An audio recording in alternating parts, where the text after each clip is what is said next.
What's up, viewers?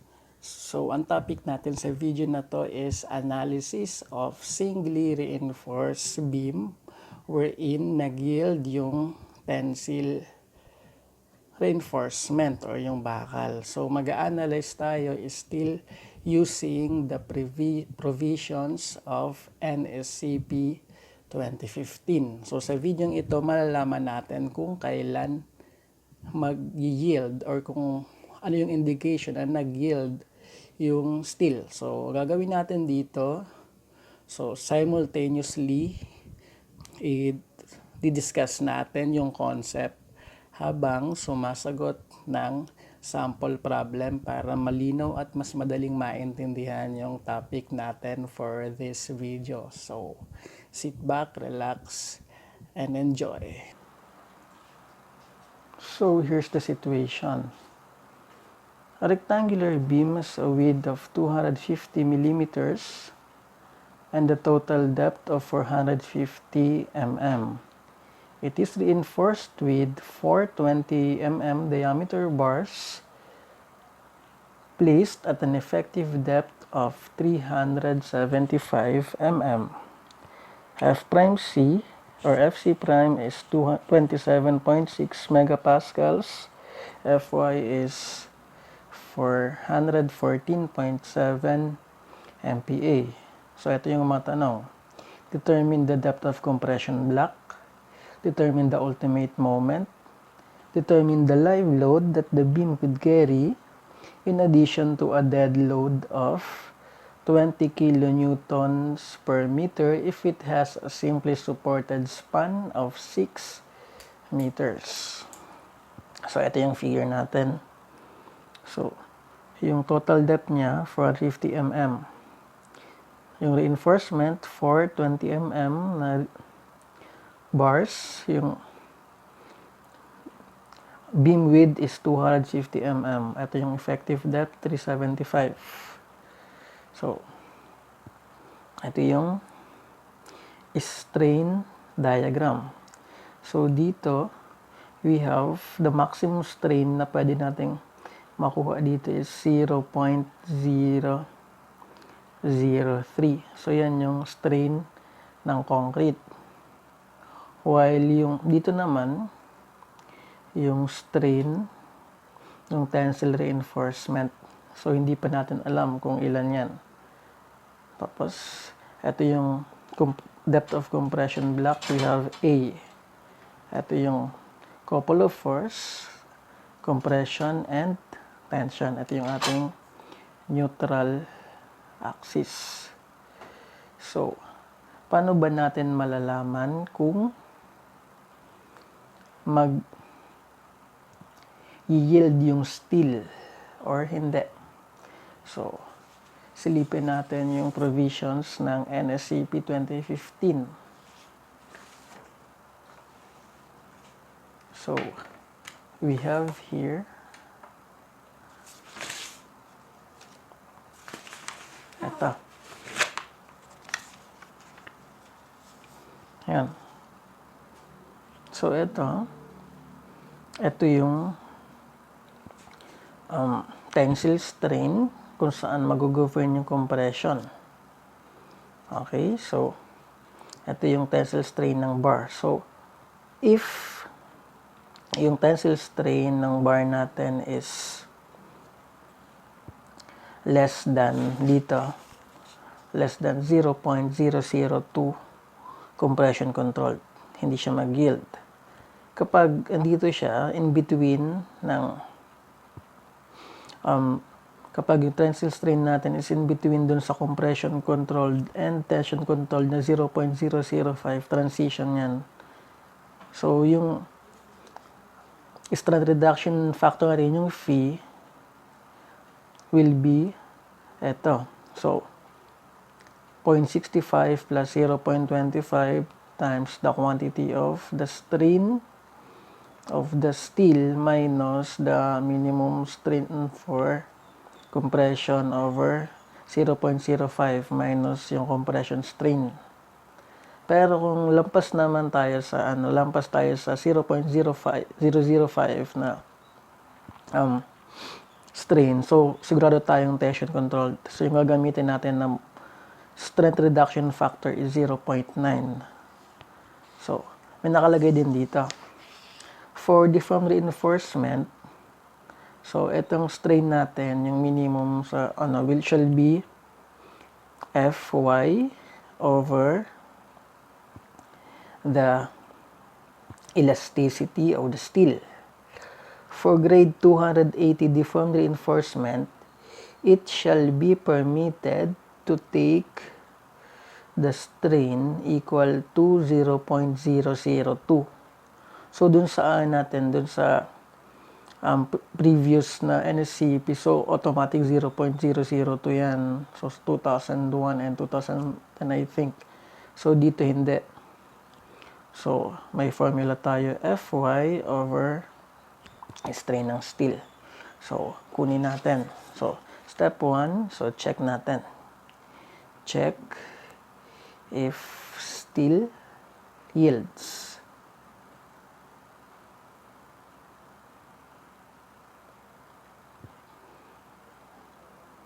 So, kukunin natin yung strain. Okay, so, yung strain natin will be equal to Fy over the modulus of elasticity. So, that is equal to 414.7 over 200,000. So, ilan ba yan? So, we have 414.7 divided by 200,000, and that is equal to 0.00207. Okay. So, now,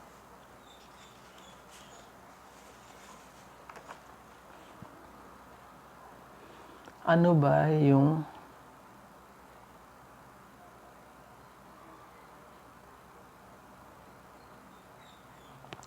strain naman natin sa ito. So, ito yung strain natin dun sa compression, sa minimum. So, ano ba yung strain naman ito?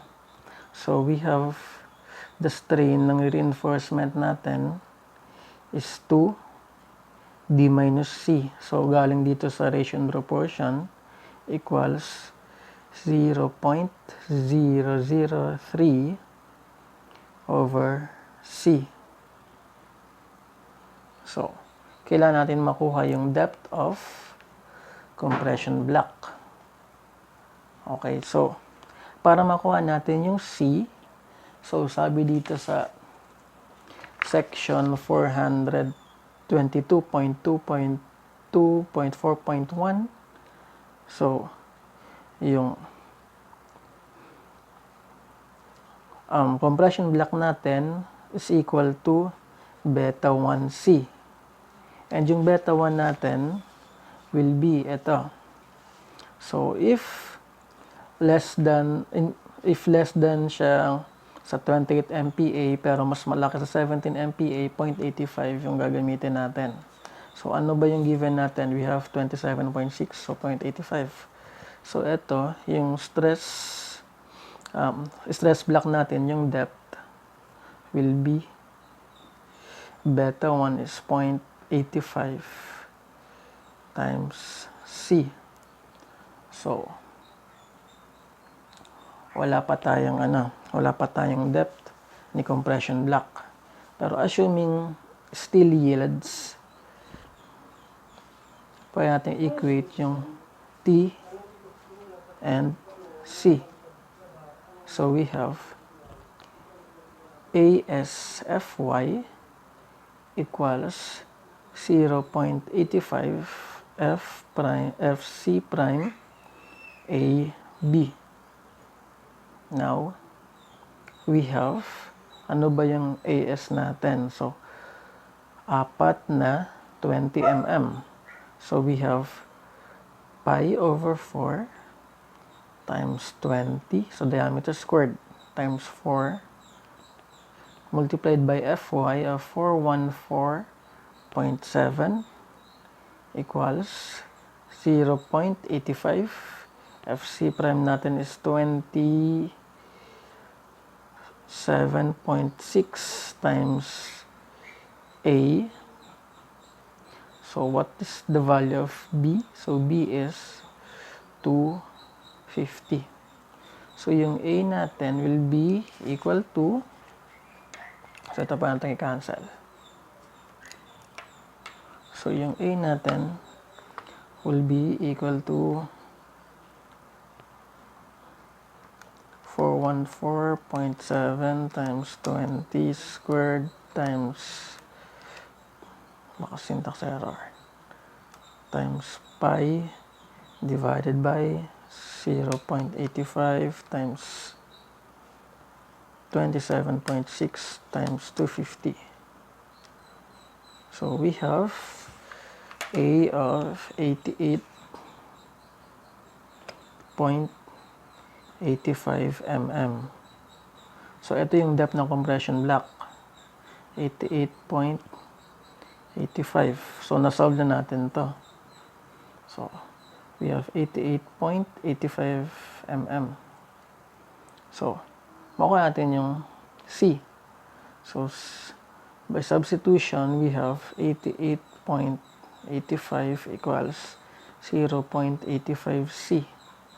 So yung C natin will be equal to, so yun nakuha natin kanina, divide natin sa 0.85. So 104.53 mm. So yun yung depth ng neutral axis natin. So this is 104.53. So D minus C is 375 minus yung answer natin. So we have 270.47. So now, makukuha na natin yung actual tensile strain nito. So the actual tensile strain, so mula dito, actual tensile strain mo is to D minus C, 270.47 equals 414 or 0.0303 over C. 104.53. So, yung strain natin will be equal to 0.003 multiplied by C over yung multiplied by D minus C over C na 104.53. So we have 0.0078. So i-check natin, this is greater than 0.005. Therefore, still yields. So ano ibig sabihin nun? When we say still yields, Fs is equal to Fy. So when we say still yields, ibig sabihin tension controlled. Fs equals Fy. So meaning to say, una mag-fail yung steel before yung concrete. So may utilize yung buong strength ng Fy. So now, after we found out na nag-yield yung steel, so we can determine the ultimate moment. So ano ba yung gagamitin natin na strength reduction factor as per NSCP 2015.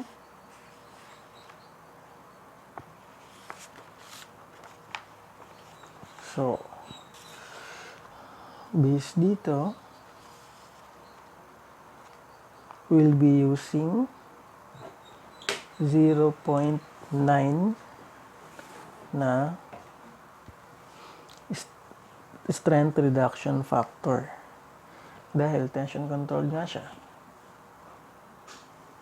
So, masolve na natin. So, yung ultimate moment natin, mu, is equal to phi multiplied by ASFY. So, ito, tension times the moment arm. So, ito yung moment arm natin. This is D minus A over 2. So, we have phi ASFY over D minus A over 2. So, yung ultimate moment, yan din yung design moment natin. So, using the ultimate stress design USD. So, we have 0.90 multiplied by AS. So, that is pi over 4 times 20 squared times 4 times Fy of 414.7 times D minus, so yung A na nasolve natin kanina, 88.85 over 2.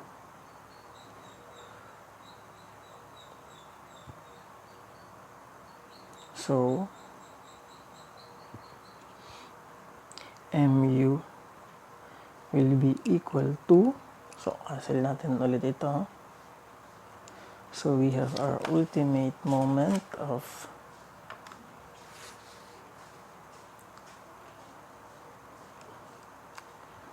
0.9 times pi times 20 squared times 414.7 times the quantity of 375 minus A over 2. So, we have this one. So, divide natin siya sa 1,000 squared para maging kilonewton meter. So, we have ultimate moment of 155.044 kilonewton meter. So, nasagutan natin yung ultimate moment. So, that is 155.044 kilonewton meter.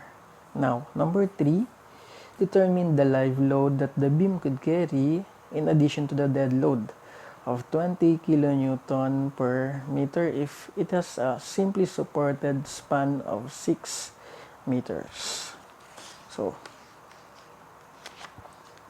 yung maximum moment natin nasa mid-span. Pag simply supported, we have mu equals W U L squared over 8. Where the WU, ito yung factored load natin. L squared is the span or the length divided by 8. So, base dito sa NSCP natin, yung factor load natin, WU is equal to 1.2 DL plus 1.6 LL. So, we have dead load of 20 kilonewtons per meter. So, we have W equals 1.2 times 20 plus 1.6 live load. So, live load yung hinahanap dito. So, substitute lang natin, we have mu of 155.044 equals yung W 1.2 times 20 plus 1.6 live load multiplied by L squared. So we have 6 squared over 8. So yung live load natin is equal to, so shift off na lang tayo. So 155.044 equals 1.2 times 20 plus 1.6 alpha x, so yung live load, times 6 squared over 8. So solve natin. So lagi tayo na. So yung live load natin is 6.53 kilonewton per meter.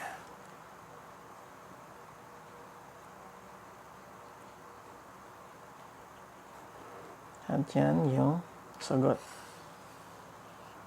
Okay. So, konting recap tayo. So, unang gagawin is i-check kung mag-yield yung steel. Tapos, kapag na-check na yung kung yielding yung steel, makukuha natin yung MU, VMN yan. So, makukuha din natin yung WU galing sa factored load sa USD. So, hopefully, naintindihan nyo yung lecture natin for this video.